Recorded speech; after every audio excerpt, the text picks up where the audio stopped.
Day 2 of the AusCycling Road National Championships got underway with the paracyclists in the individual time trial out at the High Performance Centre on the outskirts of Perth. Amongst the competitors, we had international representatives coming all the way across from France. Darren Hicks, one of the perennial favourites, and on the tandems, at the back of the tandem bikes, the vision impaired athletes.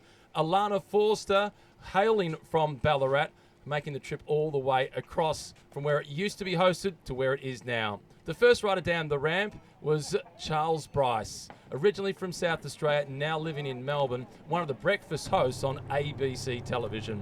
But the story of the day amongst the paracyclists was the great Carol Cook, appropriately wearing number 1 in her final participation in the National Championships. A 3-time Paralympic gold medalist, a 9-time world champion, bringing the curtain down on an illustrious career. Amongst the women in contention, Meg Lemon, hailing from South Australia, often in battle with Alana Forster. She was out on the course early and setting a solid time. Alana Forster came into her race, though, as the outright favourite. Representative of Australia at World and Paralympic Cycling Championships and a gold medalist. She has a rainbow jersey at home. She was looking to get another green and gold jersey. She set the quickest time at the midway checkpoint and she blew them away on the second lap, taking home the gold medal. Darren Hicks, a bronze medal at the Paralympics in Paris, previously a gold medalist at the Paralympics in Tokyo. He was out to start his next 4-year campaign, looking forward to Los Angeles, and he got off to the perfect start, yet again being crowned Australian champion. Kyle Willis, the man with one of the best smiles in cycling, the Queenslander, has been at the National Championships for the past decade. Doesn't matter where they are, Kyle Willis always turns up and competes fiercely. Alana, from Ballarat to Perth, and you've managed to get the gold medal. Yeah, it was a really great course. It's hard, when you're in a new location, new course, to know what to expect. But Perth really put on a show for us. We had spectacular weather, not too much wind, fast rolling roads. It was really good hit out, start of the year, so you never quite know what to expect. But no, it was great. Had a lot of fun out there. Darren, from Paris to Perth, and you've had another gold win. Yeah, it was actually a surprise today to ride well enough. It was not really what I was expecting after no prep, so happy days, good course, really good weather. Yeah, it's great. In the under-23s women's race, Felicity Wilson-Heffernan came in as the big favourite to take home the gold medal.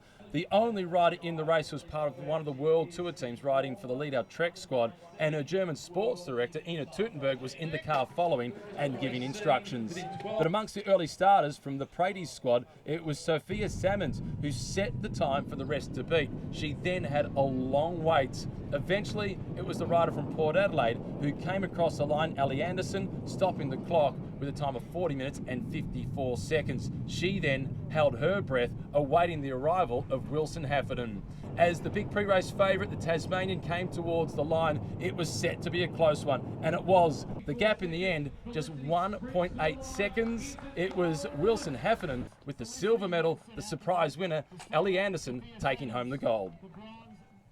The elite women's race, 28.8 kilometres, 3 laps around the demanding circuit on the outskirts of Perth. No defending champion, Grace Brown, the Olympic gold medalist, having retired. A new chance for somebody to be crowned national champ.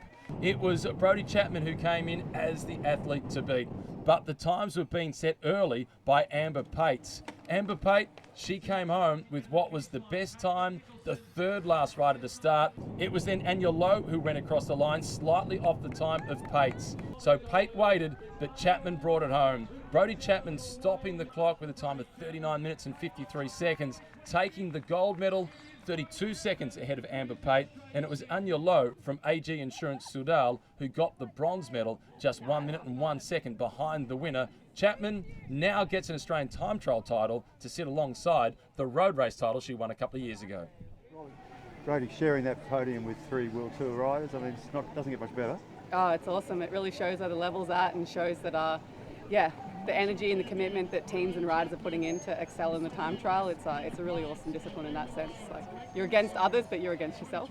The final race in the individual time trials was the elite men. 4 laps around the circuit, 38.4 kilometres. Amongst the first group of riders to go off, the local hero, the former winner of the title, Luke Durbridge. He, along with his teammate Cal O'Brien, a gold medalist from the Olympic Games in Paris on the track in the team's pursuit, was separated by just a handful of seconds. As Luke Durbridge was approaching the finish line with the leading time at that point, he missed the last corner and missed his chance to get a medal. It was then Cal O'Brien who blasted on through and set the time for the next group of riders to be able to beat. The Olympic champion then had to wait to see whether he would go out as the national champion. The last two riders to start, Jay Vine and Luke Plapp, both former winners of the championship. Plapp the defending champion, Jay Vine the winner from the year before. As they went through the intermediate checks, they were up on Cal O'Brien, and with one lap to go, it was 22 seconds separating Plapp and Vine, with Luke Plapp in front. But as they came to the last kilometre, it was Vine who was closing the gap. Vine crossed the finish line quicker than O'Brien, but would it be quicker than Plapp? He didn't have to wait long. Plapp soon came across the finish line, and the win for Plapp, a mere 8.7 seconds. It was tight. Plapp, the Australian champion, the silver medal going to Jay Vine, the bronze to Cal O'Brien.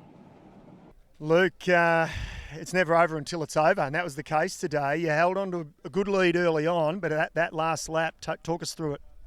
Yeah, I went out pretty hard. I wanted to make sure I was in the race early, and it's been a while since a good TT, and since especially after the game, so I wanted to get out early and get ahead of the race. And I knew that'd be better for my head if I was ahead of the race. And then it was just a matter of holding on.